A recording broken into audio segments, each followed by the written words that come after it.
Problems that usually we face, and I will just give an example from the crop sector because that's where I work, include access to inputs to farmers, such as seeds, fertilizers, pesticides.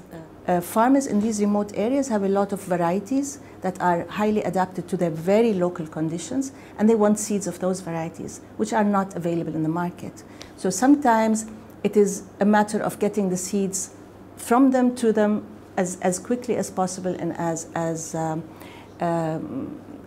clean as possible, in the sense that good quality seeds. We know that seeds on their own, good quality seeds, regardless of the variety, can improve the productivity by 20, 30% sometimes. The problem is where the private sector is not interested for various reasons, because the demand is limited, because the farmers cannot pay for the services or the inputs, and because the transaction costs are very high.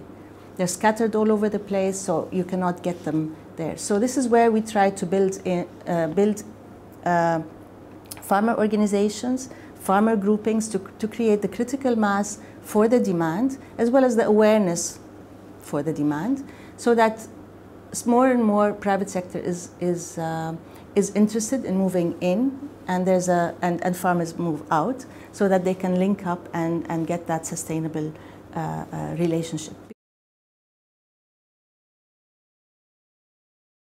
Actually, extension is a very, very critical limiting factor, because extension is almost nil in most of the countries, and it fell apart with the limited funding in the agricultural sector, that is the public sector. And the private sector cannot replace actually the public extension. It can replace it to a certain extent, but it not continue completely. The NGOs are replacing it to a certain extent, but that's also limited. So we have to find the pluralistic type of extension services, and these are really the link between the various components, whether the market, the private sector, research, as well as the farmers and the farmers groups.